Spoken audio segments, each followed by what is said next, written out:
Hi, everyone. My name is Leo Glass. I'm an editor at Paizo. If you're here for setting your scene, you're in the right spot. We just wanted to kind of start and open the panel with some introductions, so I'll let my fellow panelists introduce themselves. Hello, everybody. I'm Patrick Reaney, developer at Paizo, work on the Adventure Path line. Hello, I'm Eleanor Farron. I work on the World Guide line. So really what we wanted out of this conversation, it was, well, first we'll maybe talk a little bit about what we think setting is, what we think scene is, and how it interfaces with what we do in the games industry, and specifically working on products like Pathfinder and Starfinder, and working in Galarian and the Pack World setting and what that really looks like. But we also really wanted to tailor this kind of to our audience, and so please feel free to kind of participate. We're only going to talk hopefully for about 20 minutes, and then we would like to just kind of have more of an informal question and answer after that point and really give you what you want out of the session. So just show of hands, who's here or kind of came here from the perspective of I'm a GM or someone who's trying to understand better how to use setting in my games that I run. Okay, who I think I know the answer to this one. Who sort of came here with the understanding of, hey, I want to learn how to use setting as a writer or a creator of games or games industry products? Okay, and it's okay to raise your hand twice. Like I would raise my hand twice to those questions. Okay, how about another reason? Is there another reason why you're here? Okay, cool. All right. Well, seeing that, we'll probably tailor this pretty heavy to how to utilize your setting as a GM. But if you have questions about what it looks like on the creativity side, please feel free. So then, Patrick and Eleanor, as from a GM perspective, what is setting or what is scene? Maybe talk a little bit about your perspective. Great question, Leo. I mean, there is a reason both those words are in the title of this panel. So setting, as I see it, is very much the tone of the piece, right? That's the tone you're trying to set, whereas the scene is the action. You can have the same scene, you can have the same exact action, you can have three panelists talking up here at you, and if we were to dim the lights, open the door, let some rolling fog in or something like that, it would be a very different setting.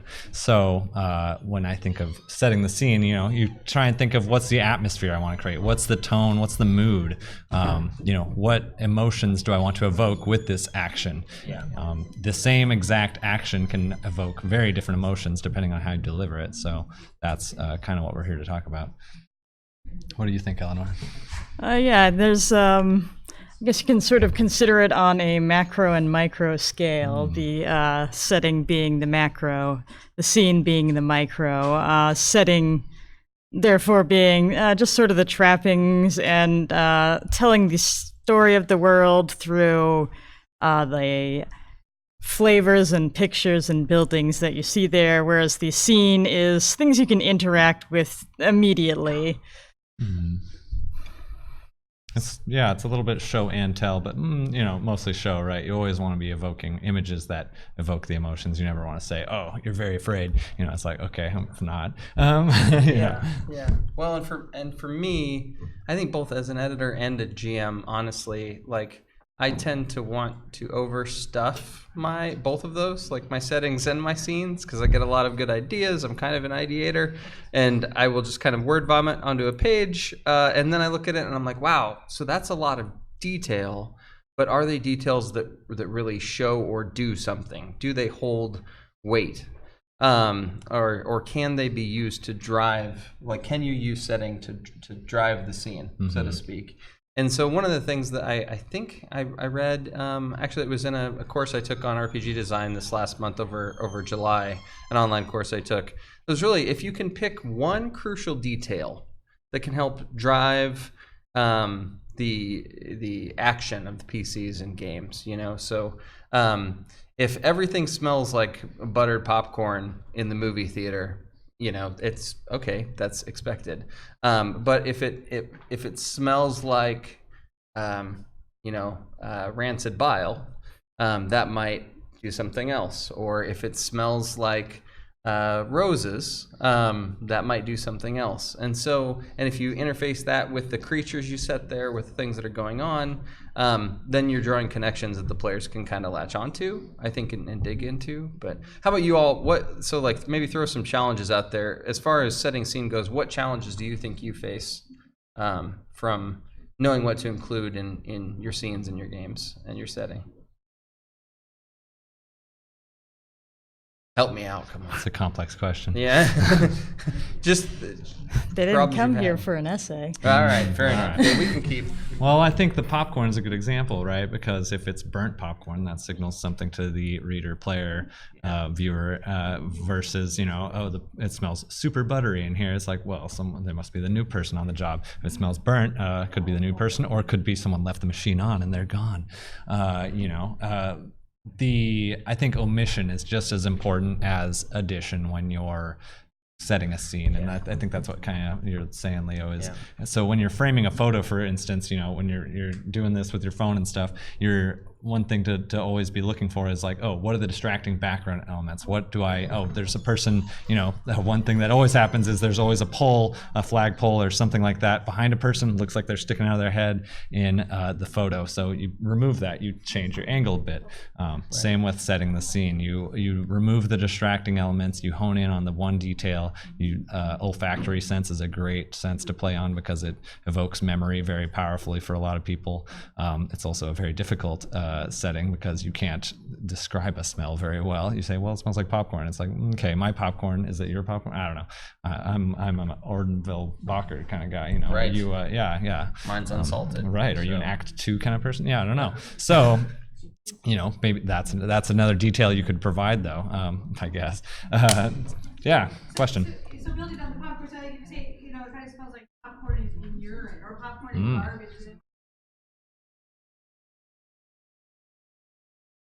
Absolutely. Yeah.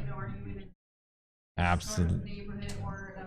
That's exactly it. It would smell like great popcorn and nothing else if it was a good theater, right? Or, you know, smell like popcorn and fancy brandy or something like that. Totally different than popcorn and urine. Yeah. And that, and that description made me think something maybe a little bit more noir or spy-like, Totally. right? Like if you go that way. But if you're running a horror game or writing a horror piece, then, you know, think about all the right. So.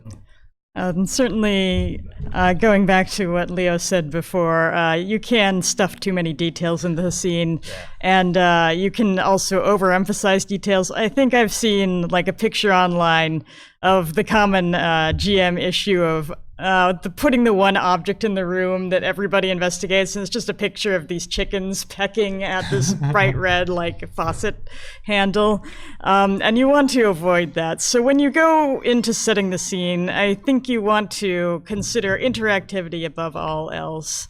You either want to foreshadow something that's going to come up that will be important for the PCs in the future, or you want to show the PCs something they can interact with now. So maybe there are curtains in the movie theater that they can open and close depending on that. That's an interactive thing.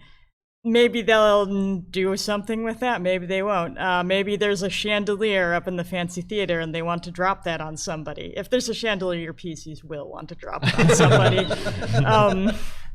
But that's the sort of thing to think about when you're telling them what's in there. You don't need extraneous details. You just want the things that stick out the most, that either alert them that something is not what they expect, or that something may come up in the future, or that they can interact with a certain object to either accomplish a goal or just to have fun with it. That's a really good point about the curtain and the chandelier. I mean, and the more you describe something, the more it's going to make players think that's the thing, right? And whether or not you're playing that way, whether or not you're, you know, kind of letting it open and being like, well, you tell me what's the thing, or they're expecting you to, you know, guide them that way. You know, if you say the curtains are deep red and slightly fluttering, you know, they're obviously going to inspect them. Whereas if you say if there's 100 seats in the auditorium, they're probably not going to, you know, they're just going to be like, yeah, that's an auditorium. You know. Well, and so we did this panel also at PaizoCon, and one of the things that we were sort of talking about there that this sort of reminded me of is that you can really sort of influence the type of game you're running in very subtle ways with what's in a room even, right? So if the PCs go down into a cavernous lair, let's say the bottom of a castle, a dungeon. They go down in the dungeon and they discover jewels. Okay, if they discover jewels that taste like apples, well, that tells you something else, right? There's probably a transmuter somewhere about where something weird is going on, or magic is somehow involved, or jewels that bleed.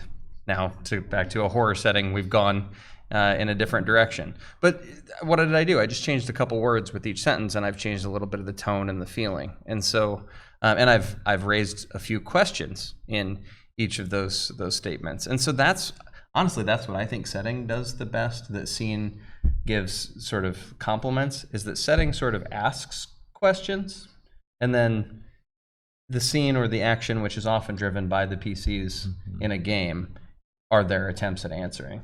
Or absolutely, yeah. I mean, kind of taking it to a more meta level, when you set the lights low and put on some spooky music and put on a fog machine and all that stuff, put up some glow-in-the-dark stars on your ceiling, you're asking the PCs, you're asking your players to kind of inherit a certain feeling. You're asking them to play with you in that way. You're asking them to think about, like, well, why are there stars? I think what you do in the real world, especially at the table, is just as important, and that's what separates board games from video games from other media, is that you're creating a physical three-dimensional scene, whether or not it's a dinner party, whether or not it's just hanging out at the table, whether or not it's one of those puzzle rooms or something like that. You're creating these things out of real materials that you're having your players kind of interact with, so that they can use that to flavor how their characters interact with your fictional world. You, when starting to set the scene, just because of what Patrick said about setting the mood, it's helpful to ask yourself, what do you want your players to feel when they enter this area? Certainly, in one of the Starfinder adventure paths I wrote, there was an area where the whole point of that was to feel just uncomfortable and unwelcome. And I didn't need to have any of the NPCs sell that. I just thought about, well, what's the most uncomfortable atmosphere I could put in there?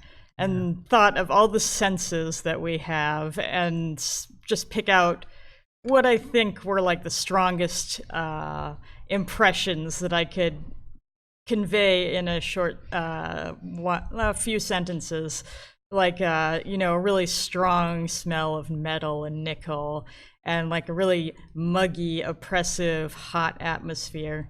One piece of advice that I also recently heard on a Let's Play podcast of that particular adventure is that most games aren't high literature, even if we want them to be. So don't be afraid to, step out of character. Maybe just like tell your players, it's like, have you ever been outside on like a really muggy day in the deep south, and that's what you're feeling now? Or bring up, have you ever? How do you feel about like the Mos Eisley Cantina from Star Wars? That sort of thing. Like, just engage your players even outside of the scene you're trying to set, because these are media shortcuts to sort of get across what you're trying to convey. And a lot of times they can express a lot more in a lot less words, and save everyone's attention span for what they're really here for. That's a really good thought. That kind of made me realize that I think for me, when I'm setting my scene as a GM, I often just think about how relatable something is to. And I mean, especially so I run a lot of Starfinder, and when you're setting a scene on an alien world, like, yes, it's cool sometimes to just go, how weird can I make this?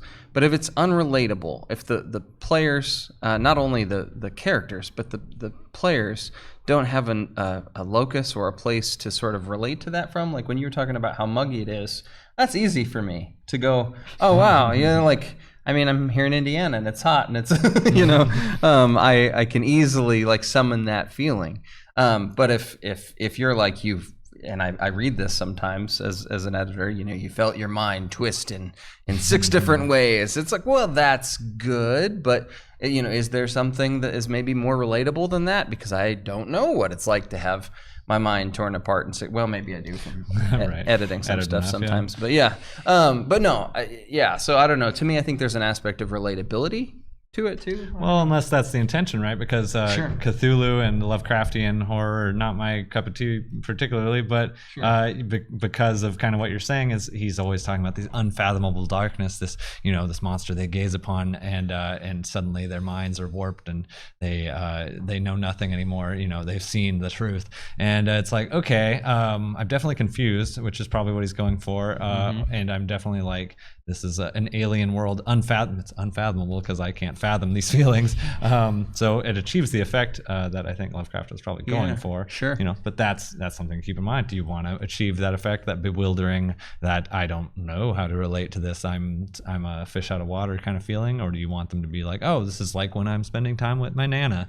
Completely different. Yeah. Where do y'all draw inspiration from scene-wise when you're working as developers? Like, do you feel like you get it from movies, other products, from books, from your own imagination? Like, what scenes do you feel like inspire you a lot working in fantasy? Movies. I love movies. Yeah. tvtropes.org. Go to that website and steal the ideas. Everything's been written. All you have to do is puzzle it together. For real, though, I love going on like looking up movies that I've seen or whatever, and then seeing related movies. If I want to do a kind of heist mission or a break-in as a good example for the PCs, if I'm like, okay, there's a bank robbery going on, you got to get in, then I'll go watch Die Hard, and I'll be like, well, what can we? Oh, well, they got to go through a ventilation shaft, right? There's got to be broken glass. Those things set the scene. There's chaos. There's danger. There's probably people whimpering somewhere or something. Or if I want to do a more lighthearted one, let's just give that a try.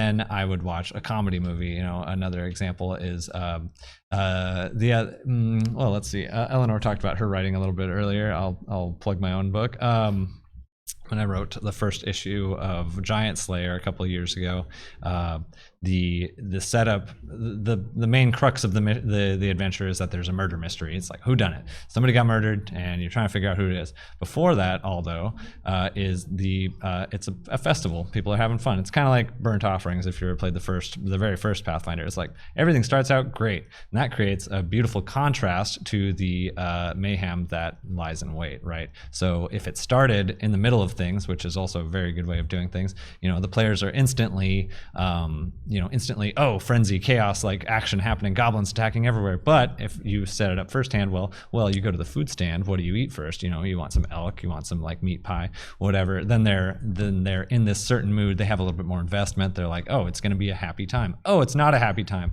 That creates a more that creates a stronger feeling. It creates kind of a yo-yo effect, whereas if you just start with an unhappy feeling, it kind of forces the players to be a little more imaginative and doesn't give them as much of a leg up. I definitely like to look at just images, pictures, videos, movies, that sort of thing, just to get a sense of, well, what am I looking at? Because if I don't know what I'm looking at, I'm not going to describe it very well. Like, just what are the little details that stand out to me that can make this place feel like more than just a Lego set piece that I dropped down and completely generic, nothing interesting about it. And once I nail that down, just start to think about what might make sense to be in that area and what of those things that make sense the PCs might be interacting with. Is there like some kind of if we're saying like a souk in like a Middle Eastern style, maybe there's like one of those marketplaces that has like those huge piles of spices in all sorts of colors, and maybe somebody throws that at the PCs, maybe the PCs throw that at somebody, maybe somebody's allergic to cardamom or whatever.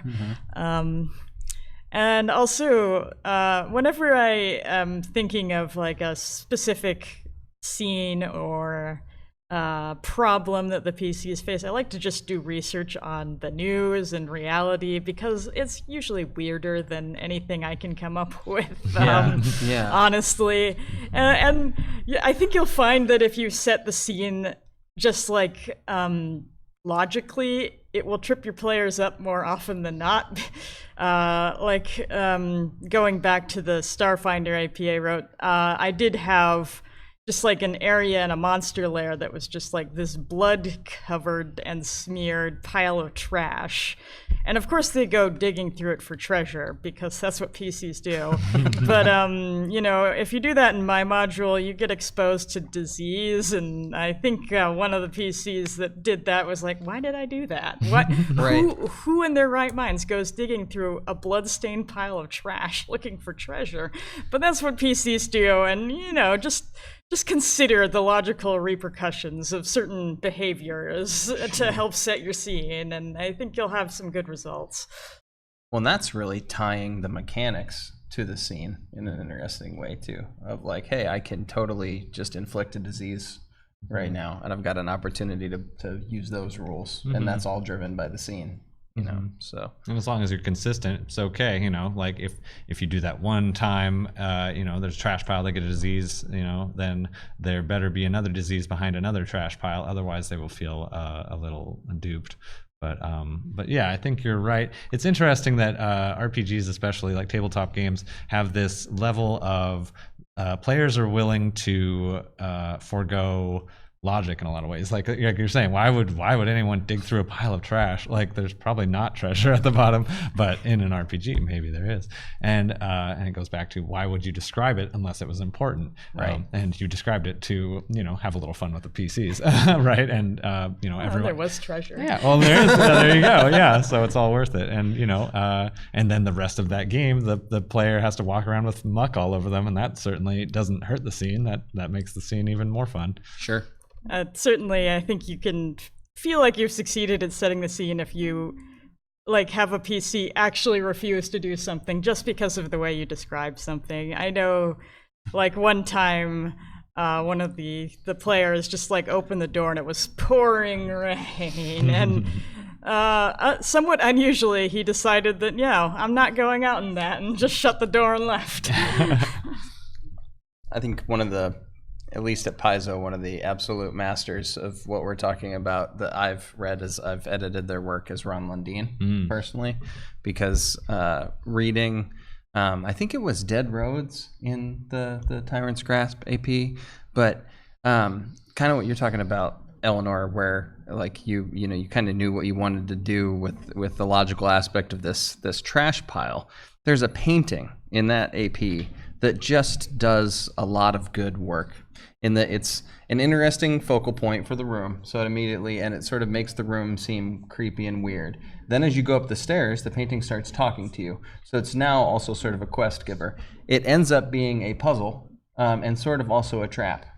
And so in that way, that one piece of setting not only drives the scene, to your point earlier about, but does a lot of work in the economy of the story.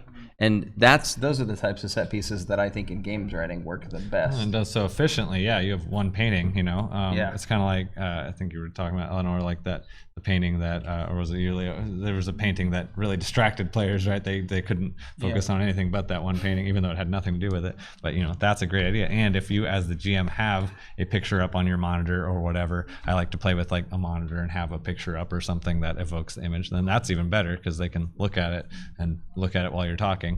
I think like you were saying earlier, looking at art, watching movies, watching TV, the more you study those mediums, the more you can appreciate how much work and thought goes into each thing. If you dabble into film theory or art theory at all, you'll understand why certain colors evoke certain emotions. Blue in a movie is almost always a sad feeling, whereas red is more of a danger feeling. Yellow is sunshine, happy. These colors also evoke the same feelings with players. And the more you can kind of research these things, appreciate critical theory, appreciate the artistry behind your favorite media. If you have a favorite movie, watch it and think about, why did they do it like this? One of my favorite movies is Mad Max Fury Road. I will say it at every panel. And Leo Sigmund. And that movie is great because the director originally wanted to do it in black and white, and the producers were like, no, nobody's going to watch Mad Max if it's in black and white. This isn't an art film. And he's like, well, I'll prove you wrong. So what happens is when you go onto your TV and turn the saturation down to black and white, the movie totally plays out perfectly the same. And it's because there's so much monochromatic feeling in that movie. It's bright and yellow and gold when they're in the middle of the day. It's dark and blue in the middle of the night. The solid colors, when it's in black and white, it feels kind of the same. It just feels dark or light. So they released a black and white edition. Black and chrome. Yeah. So that's a powerful example, I think, of color theory. And limited color theory in that, just light and dark. When you have only two colors, black and white, you use them very well and efficiently if you're trying to create a tone. With all that being said, now that we've totally hyped up putting all of this thought and care and effort into your setting, maybe you don't have time for that. Maybe you have like a life, social obligations, a family, and physical needs like eating. So I wouldn't be afraid to use things like random item generators, random treasure tables. There's something to be said for emergent storytelling. You don't necessarily have to go into the plot with anything more than there's a spooky vampire in this castle. Well, and let the players direct if they're like, oh, this is spooky, or like, oh, what fun, you're like, okay, well, they want to have fun now, I'll lighten the mood up or whatever, right? You don't know when you're doing random stuff. And then if you put in just random objects, maybe your players will start forming their own story around it, and you can just steal their ideas, totally. By which we mean validate their ideas, yes. Of course. That's right. But again, there's something to be said for emergent storytelling. We played a Dungeon Crawl Classics game where you pretty much roll everything on a chart. If you played Second Edition D&D and you think it needed more charts, Dungeon Crawl Classics is a great game for you. And we did wind up with some pretty consistent emergent storytelling, despite the fact that we basically randomly rolled everything. My brother's character wound up as an evil wizard, despite the fact that he totally didn't set out that way. Just wound up, though all of his spells had horrible evil effects that randomly happened with them, and everyone was scared when he made potions just as a random fear effect on his spells. And so we just built him a tower. We figured it's going that way, we may as well just double down on it. And we sort of made up the story of somebody who really hated Nagas, or maybe a Naga weapon maker that was really bad at their job, because every weapon we found was a Naga slaying weapon, and we're not sure what was up with that. But again, that's the joy of emergent storytelling, is you come up with things that you never would have thought of just sitting there and pondering on your own. Yeah. And it can be a lot of fun that way. Power of the group is very, it's interesting, right? I mean, it's like an Ouija board, right? It has no meaning. Spoiler, Ouija board is not real. But when you play with your friends, sometimes it's fun to, the group pushes it, does, I don't know, Daryl like me? Yes. And, it's fun that way to imagine as a group. Yeah. Yeah. Yeah, don't be afraid to let your PCs help you set the scene. Yeah. Well, and there's a lot of game systems, too. And I mean, you can do it in any game system, I think, that sort of allow some collaborative sort of scene building sometimes too. Like I've been running Blades in the Dark as an office game, and that usually begins with, so what do y'all think you see? Or, hey, you're going down into, so if you don't know that game, they all play sort of evil folks, and they're playing a cult, and so they were going down into a bunch of graves to rob them. So long story. But I was like, so what do you think the crypt looks like? And we just have a conversation about that. And then that conversation leads to, okay, well, this is what you see. And I think that can apply to any game too, where just engage your players and say, I think Eleanor's right. It doesn't have to be this grand, I'm going to show you all of these beautiful, wonderful things. It doesn't have to be Game of Thrones. Yeah. And if you want your campaign to end, it probably shouldn't be. that's a good note, I think, to take a pause and end on for some questions. Hopefully, y'all have some. So if you'd like to pick our brains, and if you want to talk about something else, we can do that too. Yeah, down to hang. We're here to answer your questions. Well, if you feel like you're trapped, I can bring the mic to you.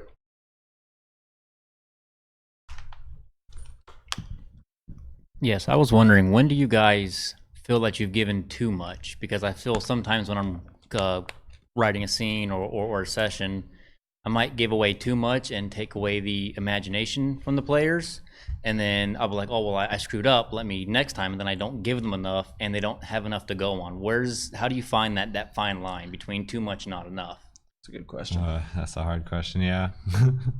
Well, generally, if their eyes glaze over, you've gone too far. I think organized play likes to limit it. If you've gone past 3 paragraphs, like 4 is the absolute limit, you've gone too far. They've probably stopped paying attention, and you've probably just gotten a little too detailed into the scene. Definitely, you want to look at whatever is important in the room and make sure you get that in there so you don't have the same issue of them not having enough to go on. Certainly,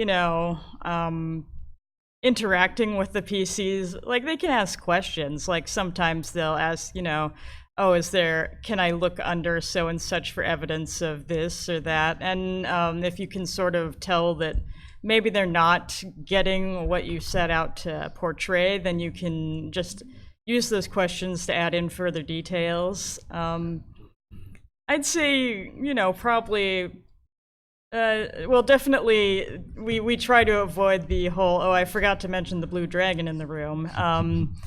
But once you've nailed like the notable things, you can just sort of, less is probably more, and then just interaction with the players to bring out the rest of those details as necessary would probably be my advice.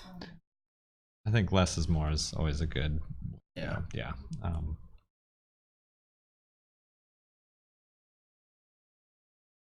How do you approach making travel making the scene of travel interesting and memorable rather than just you go buy some things?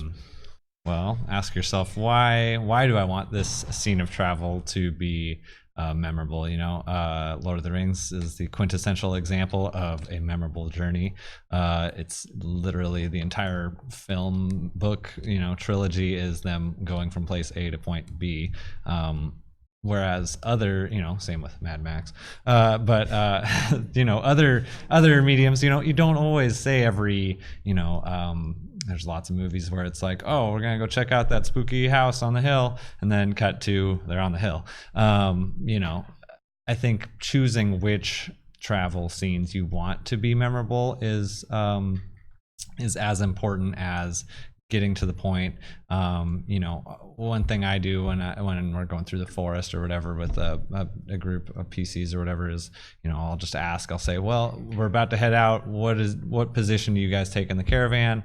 You're guarding this monument, or you're guarding this artifact that you're taking with you. Who's handling that? Kind of make sure everyone has a role, and then basically just play off of whatever they choose, and then just one sentence per player is enough, really. I think to make a memorable travel experience. Like one of the best examples I can think of was Feces were traveling with an NPC who was like just not a good camper. He was real bad at traveling. He was a cosmopolitan type, and he brought like a bunch of canned meat with him on the trail and didn't know how to cook it, and so he just put the can on top of the fire and let it explode until the meat's everywhere. And they remember that forever. They still talk about that because they're just like, man, remember that guy who just did not know how to camp? And so I think those kinds of camp scenes, hone in on the exact moments. If you're thinking of a movie montage, for example, think of the funny moments when everyone's like, playing with the champagne, like spraying each other or whatever with the fire hose, I don't know, or whatever. A champagne fire hose? Yeah, champagne. Sign me up. Sounds great. Yeah. Certainly it would help. I mean, if you've traveled a lot, I assume you got to Gen Con maybe by travel. I don't know if you're a local, but just think of what memorable travel incidents you've had. Maybe one of the PCs can't find their keys or whatever. Maybe you see something really cool. Maybe you're on a boat trip and you see like whales. Maybe there's just like a lot of turbulence or some really heavy waves. I have some vivid memories of a really inadvisable time where my brother and I were on a boat, and it was just like really rocking back and forth to the point where we would like literally slide, but we wanted to play in the arcade, dang it, and we were gonna stay in there. It was a pretty exciting time. Just like maybe like a random roadside statue or something that stands out that's like, oh, that's notable. That's really nice. Honestly, the random encounter charts can be a godsend here. You don't have to fight everything you roll. Like even if you roll up a chimera, you don't have to fight it. Maybe the PCs just see it flying overhead, or maybe just like pouncing around in the trees. They don't have to interact with it, but it's still something interesting that they see along the way, and that reminds them that they're not just on an empty road. There are things out there, and those things don't necessarily care about the PCs or whatever's going on, but also reminds them that, you know, there are monsters in this world. They might fight something like this down the road, but they don't necessarily have to fight it right then and there. Eleanor had a really good point earlier too that I kind of want to draw back to for this question. I guess one of the things I think about sometimes when I'm GMing is like mood beats. And so like, let's say they travel. Yeah, you could go through every piece of that. Or I could say, okay, I want them to feel confused, I want them to feel terrified, and I want them to feel happy. And then you just pick three sort of things that you think are on that row, almost like you're just kind of mapping the moods to the actual map. And so, you know, since we're talking about movies we like, one of my favorite films is No Country for Old Men, and I love how in the beginning of that, Josh Brolin's character is just walking in this uncomfortable desert, and you don't really know why at first, and it builds that suspense and that uneasiness. Well, you could do the same thing with a desert, you know, that's got some enclaves waiting for you or something, and it's going to build that terror and suspense. And they're like, well, we just wanted to walk through the desert. Why is it dark? Like, get that Mad Max. Like, why is there a swirling dust storm in the distance? Like, what's going on? And you can just build that uncomfortability. And then if you want to sort of, you know, kind of have some emotional up and down, maybe then they find you know, that happy one is like a spring filled with water and life and verdancy, you know, green and light and sunlight, and give them an upbeat after your terrifying one. So I don't know. Champagne fire hose, champagne fire hose. So we have a question from Twitch, user Chaotic Cauldron. When do you think it's preferable to use theater of the mind, or when you'd use a physical representation of a scene to get players more into it? Like, which is preferable in what kind of circumstance? Great question. Certainly, we can all keep in mind that players have been trained to expect certain things when you pull out a mat and put some minis on it. You can use that, you know, for or against them. Like, if you want to really ratchet up the tension, you can put them all on a battle mat and have like something really nasty just walking by. See if they panic and attack it. See if they just run and hide. And even if you don't intend for that thing to even like notice them, because they've all been trained that, oh no, we're on a battle map, he's gonna try and kill us.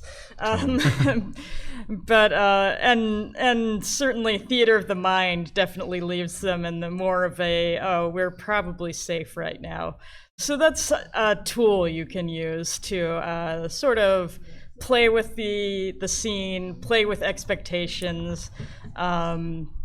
Just keeping in mind what the sort of way you are conveying it is sort of suggesting is going to happen versus what you intend. And it doesn't take much either.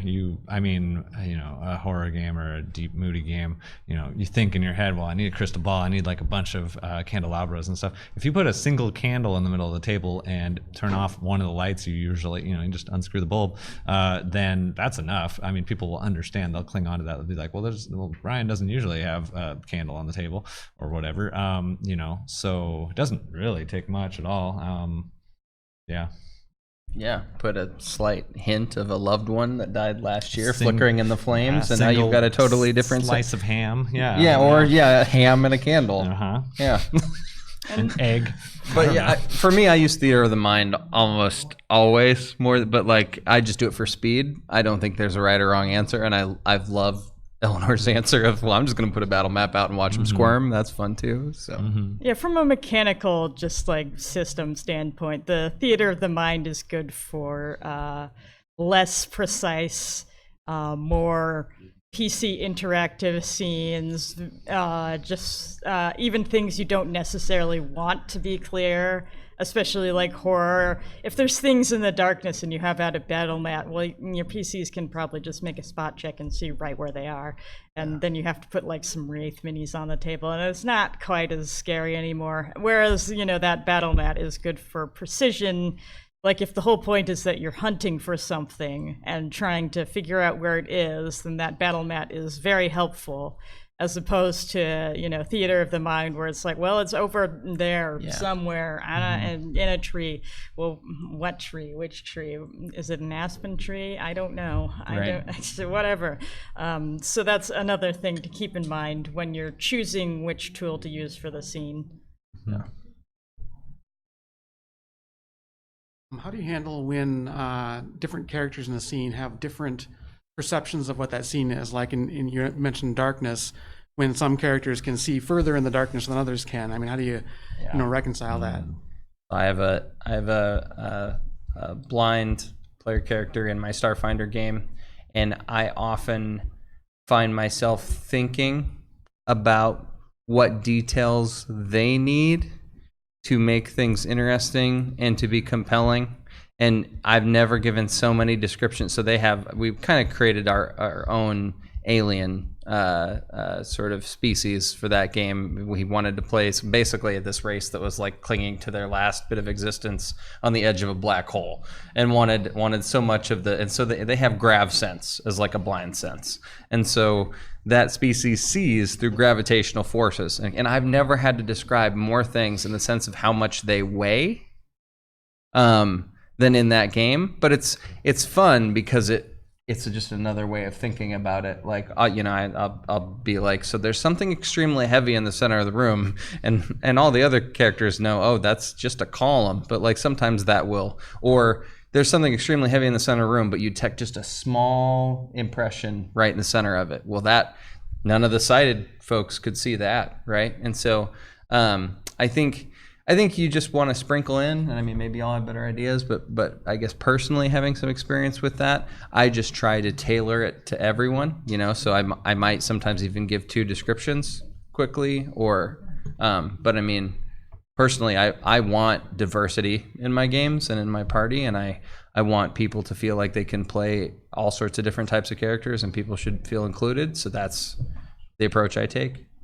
I think quickly describing the scene to each player, if they're, dark vision, great example. Sure. If I'm playing a dwarf or whatever and can see underground, and it's like, oh yeah, I know these caverns, I know these halls. I would want the GM to describe that to me differently than the elf, the cosmopolitan elf who ruins cooked beans or whatever. And I think just quickly kind of doing that for each player, saying, like, oh, you see down these dank, musty halls, they remind you of your forefathers, catacombs, blah, blah, blah. You see at the far end a flickering light. Quickly to the dwarf, and then to the elf, like, this is a really spooky hall. You've never been in something so dark. It's a little clammy in here too, and it smells like dead fish, and completely different, but like it also opens them up to playing into that as they're different characters. They're going to have different experiences, so you should describe them differently. Yeah, I tend to like to play play-by-post games online, which obviously makes that sort of thing a little easier. You can just do separate messages for the PCs. But in just a tabletop, you don't really want to bog it down based on, maybe one person has dark vision or only one person doesn't have dark vision because they decided to play a human and everybody makes fun of them. But I think in some ways that's just something you are going to have to offer trust to your players for and focus on whoever has the most interesting perception or the best perception as the one who's going to be sort of leading that scene, because trying to get too into it or leading them into different rooms is just sort of a logistical nightmare. And it's one of those things that really sounds great on paper if you can pull it off, but nobody can. So just consider things, like definitely tell people how they see the scene, but understand that they're probably going to focus on whoever has the most interesting perception of the scene and go from there. And it doesn't need to happen each time. It's kind of like the travel thing, you pick and choose which times you want this to happen. If they're in the middle of a field, everyone can probably see, even if one person has a better perception. Decide if you want to hone in on that. Yeah, we have one more question, if anybody has a question. Do you guys like using like auditory cues, like music, sound effects, that kind of thing to help set the scene for the people who are like really auditory in that kind of way? And how would you do that, and what would you use? I'm an auditory person, and I love that. I know, like, I think Sirenscape, I think a lot of those types of products out there that really create an awesome mood are great if you feel like that's what you want to bring to the table. But like we were talking about in the Ask the GMs panel earlier, like you don't have to do things that you feel uncomfortable with, though. Like some people don't really want to sort of play like stage manager, with all the sound cues and stuff like that. But me, I used to be a stage manager at a community theater, so I like that, and I feel comfortable doing it. But I think you just need to think about not like what your players will like to, but also what you feel comfortable with, and utilizing, the sort of types of tools. But I like being an auditory person, and I'm pretty somatic too. I love to, pound on the table. Like Amanda earlier was like, like you can do a lot with your hands sometimes too, just to set a little bit of that mood. So yeah, I think that's useful. Absolutely. And you can always enlist a helper too, as it can be confused. It's like, oh, hold up, my Mac fell asleep, I need to get to the right YouTube video. That's awful. Always, have a buddy say like, okay, when I do this, hit the button, and tell them like you're going to build up, and, let one person in on it. I think that's a great tip. And YouTube everything, I don't know, like, or Sirenscape or whatever, but there's so much out there. I just type in epic battle music and then like hit that when the battle starts, and people are like, oh, battle time. Yeah, there's a lot of good computer and online tools for that sort of thing. YouTube playlists, Pandora playlists, that sort of thing. And of course, in your home game, you're probably not worrying about copyright infringement. It's sort of up to the GM as per their ability to, get it done. Again, some people just may not have the time, may get caught up in other things. Maybe they're not a particular music aficionado. You can definitely ask players who are to help out, just going off the mood thing. So find me some creepy music, find me some sad music, find me like a Jubilee sort of festival music. That kind of thing. Same with like doing like squeaky voices. I know like lots of GMs have fun doing that. Some GMs probably are just like, no. Yeah, it's sort of it's a great thing. Definitely recommend it. But sometimes people just can't or don't have the time, or it's not something that they're not an auditory person. Definitely, if you like that sort of thing, you can volunteer to step in with just music in that thing, finding sound effects. There's a lot of great free resources online these days if you look for them. So yeah, that's definitely something that can be spruced up in your game. Well, looks like we're probably at the end of our time then. Want to thank my colleagues, Eleanor and Patrick. I hope this was helpful as far as learning a little bit about what we as professionals think about scene and setting, and what we think as DMs or GMs, excuse me, too. So I hope that was helpful. And if you have any questions or anything like that, a couple of us will probably still be around too. Feel free to come up, say hi, whatever you want to do. So thanks so much for coming. Really appreciate it. Take care, everybody.